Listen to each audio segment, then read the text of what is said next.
Hello everyone, welcome to YK Reviews. Welcome to the Teenage Mutant Ninja Turtles movie review series, with the next stop being the Teenage Mutant Ninja Turtles 2016 Out of the Shadows movie, the Michael Bay sequel to the 2014 movie. So let's dive right into it here.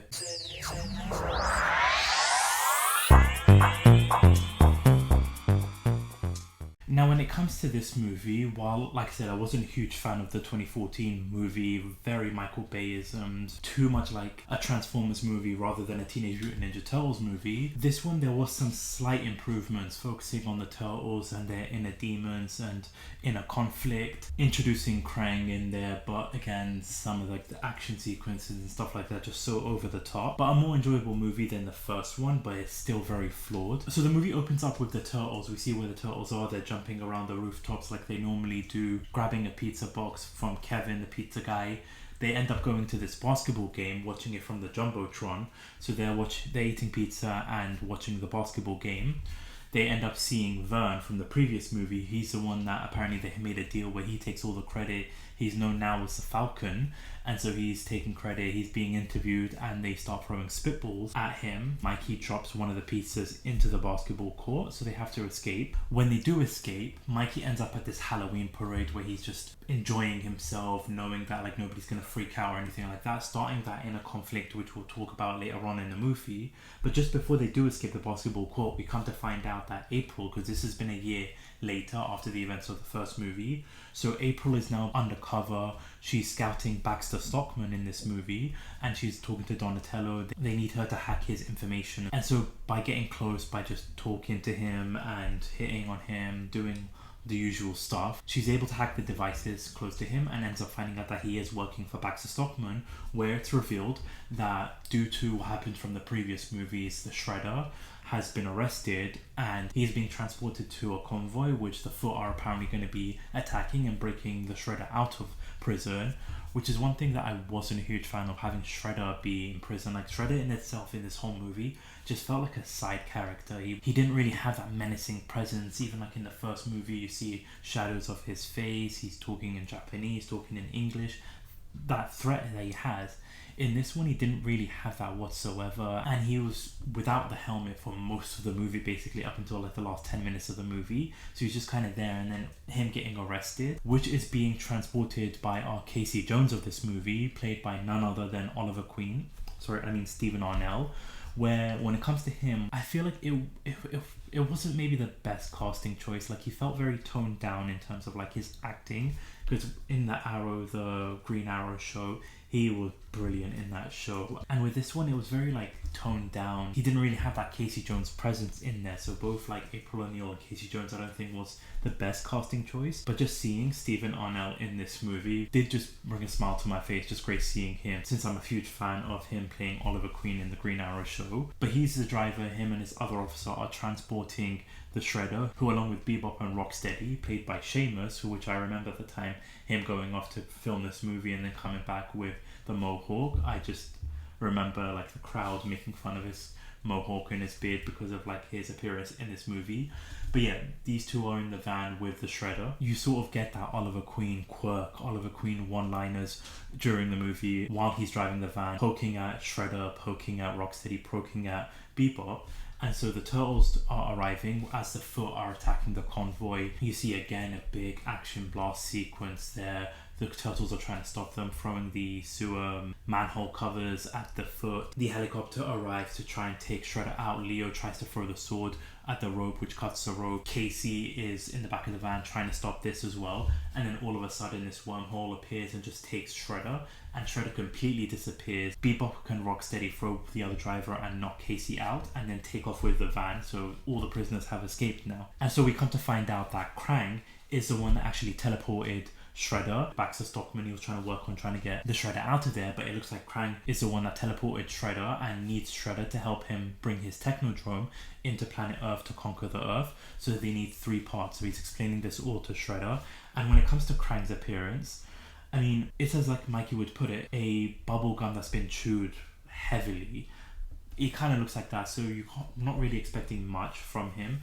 I just felt like the face was just too squished in, but I'm honestly just nitpicking at this point. It was great seeing Krang in this movie, to be honest, and him being the villain. I've really enjoyed him as the villain of the movie. So he's getting Shredder to like get these parts so that he can bring his Technodrome to Earth. And so because of all of this, you've got the chief of police talking to Casey, trying to find out what's happened, not believing a word that he's saying. You've got this storyline of Casey working to become a detective, which I thought was a strange storyline. Whereas Casey's more of a vigilante rather than a detective. Like, you don't really have him as the police type in any of the shows or in the previous movies. He's more of like I said, that vigilante type with the hockey mask and the hockey sticks and the baseball bats. So I don't know why they were having him become a police detective, but he goes off and does his own investigation since the chief officer doesn't want his help. So he goes off and does his own thing. Meanwhile, in one of the buildings, you've got Baxter Stockman and a Shredder recruiting Bebop and Rocksteady earlier from a bar. They get this thingy that the Krang gives to Shredder. They end up turning it into like a mutagen and shoot Bebop and Rocksteady, turning him into the warthog and the rhinoceros that we know them in the cartoons. And of course, April is there. April witnesses this. She ends up taking the mutagen and escaping.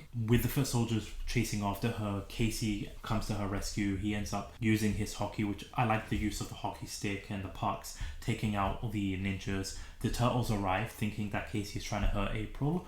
And you have this just weird interaction with the lines, the delivery, the comedy, the humor, just again felt like out of place when it comes to that. And with Casey's line delivery too, like the tonal voice in him, I felt like it just didn't work that well. So they end up meeting. April's trying to explain to Casey who they are and having them work together. So they end up going to the sewers, back to the lair. And while I just criticized the nature between the relationship between Casey and the turtles, Ralph and Casey, that one-on-one did work well for me. And even them tricking Casey to attack Master Splinter because they're telling him that he's like an intruder that they can't get rid of was really well delivered, worked really well for me. That to get a chuckle out of me. But then you get like a talking point in the movie itself. Like once they get the mutagen, Donnie realizes that he can reverse engineer the mutagen so that they can actually become humans. So they're taking a plot out of Shrek 2 where Shrek turns human, Donkey turns into a horse.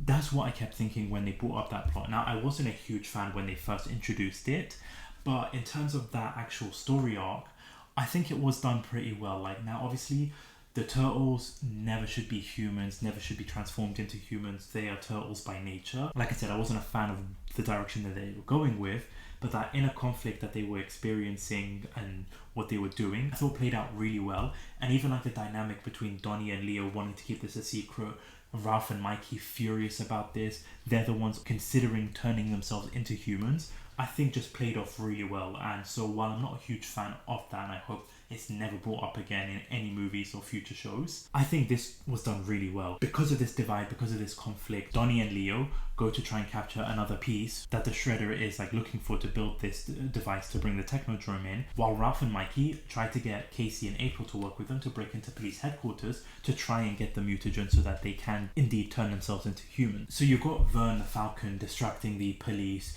you've got Casey and April sneaking into like the police station to steal the mutagen, you've got Mikey and Ralph in the vents. The Foot actually arrive, they steal the mutagen themselves, and this breakout ensues and the turtles crash into the police station. So you've got Leo, Donnie, Mikey and Ralph in there in front of all the police officers.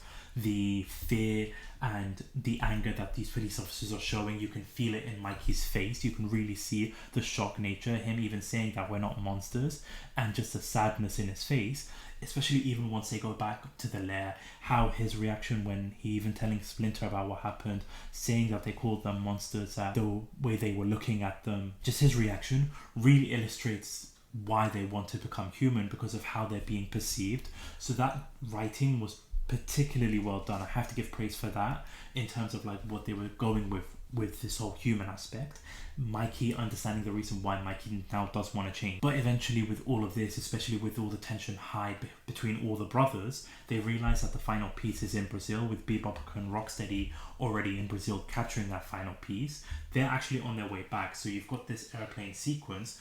Once again, another thing from the Fast and Furious movies. So you've got the turtles in one plane heading to Brazil, you've got Bebop and Rocksteady in another plane, and so once they find out that they're going to intercept, the turtles jump off of one plane into the other plane, and then this whole fight ensues with the soldiers, with Bebop, with Rocksteady. They're just fighting each other inside the plane, and then Rocksteady has this brilliant idea of shooting everything in the plane. So the plane's split in half. They all end up falling into like this river. The fight ensues. The turtles using their shells or using their wits. But again, with the whole river sequence that is able to overpower them, Bebop and Rocksteady are able to capture the final piece, get it back to them while the turtles fall into the waterfall with the high tension. And then once they're in that plane heading back to New York, you can still feel the rumblings, you can feel the like dialogue between one another and this whole human aspect tension playing with each of them. And there's this little side plot going on too with April and Casey being arrested, them having to get Vern to get the real footage because Baxter Stockman edited the footage of April stealing the mutagen from the building earlier. So you've got Vern sneaking into the building using his Vern persona,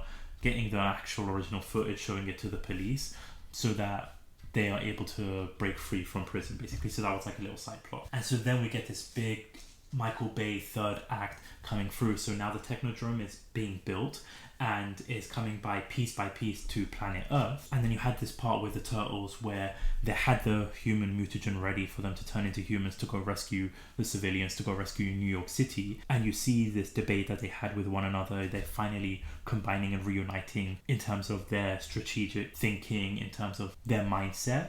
For a second, I thought they were going to take the human DNA, which really would have just killed this movie for me, but thankfully they all decided against it. Ralph throws the mutagen across the wall, breaking it into a million pieces. They decide that they are turtles, they're going to remain turtles, which, like I said, because they stuck with this route, that whole story arcing plot worked well.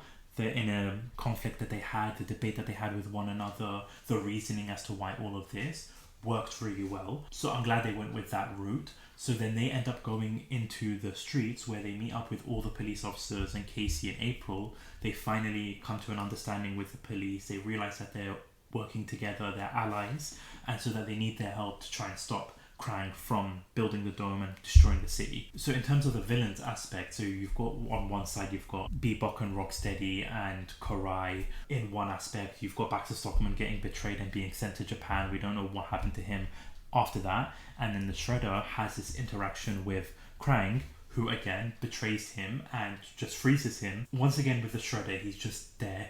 Nothing really comes of it with his character. So it just felt very underutilized with the Shredder character, with the Shredder persona. I just wish we wanting more when it comes to it. And so then you have this big battle sequence. So you've got the turtles ending up in the Technodrome. They're fighting Krang. Mikey's delivering some great one-liners, and overall, again, like the previous movie, the third act, the big action set piece, the Michael Bayisms with just everything going over the top, buildings crashing, pieces falling into the streets. So just so much over the top stuff done. But then you've got the fight sequence with Krang.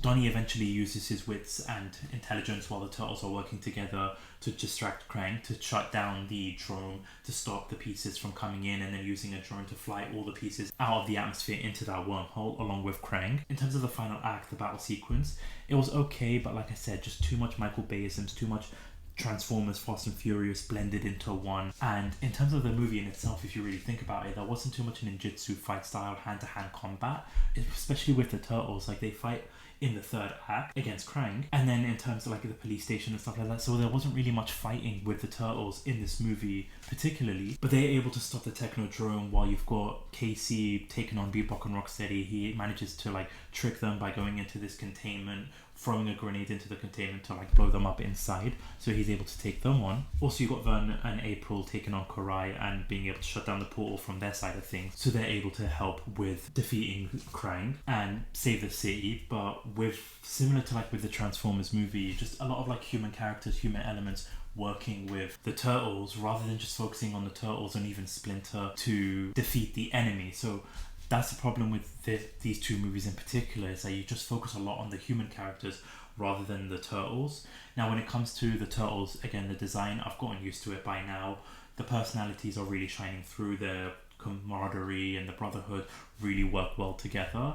Splinter's design is so much more improved than the first movie, but he sort of was just in a couple of scenes. He's kind of like a background character in this movie particularly. And overall, the movie in itself, because then you got that final scene where the turtles are handed the keys to the city by the police chief officer that was kept denying that they are real and that kind of stuff throughout the whole movie. So she ends up giving them the keys to the city, offering them to stay above ground, living with them, living amongst them as the turtles, but they just decline. Now, while I'm glad that they did that, because I prefer to them living into the shadows, doing their stuff without the police interference, wasn't a fan of like how they're just being seen like so casually inside the police station, just everywhere. That's not really their motto, but I guess it just worked for the movie itself. But overall, the movie was okay. There were some good moments, but more or less a lot of like flawed moments in the movie itself. So these two movies not the best if you're recommending Teenage Mutant Ninja Turtle movies to like somebody that's never seen it. But overall, a decent time, an improvement to the first movie, but just one that I probably would not go back watching again if I had to. So that brings us closer to the end of the Teenage Mutant Ninja Turtle movie reviews. We've got one more, and that's a Teenage Mutant Ninja Turtles versus Batman movie team-up, which may not be canon to anything, but honestly, there's been so many Batman and TMNT comics that whenever you're ever going to get a live action or an animated movie with Batman and the Turtles teaming up again. So we're going to be reviewing that, but let me know your thoughts about this movie in the comment section down below. Did you like it? Did you hate it? Have you seen it? If not, will you ever see it? Let me know in the comment section down below. But thank you so much for watching, and thank you so much for listening. This is YK Reviews.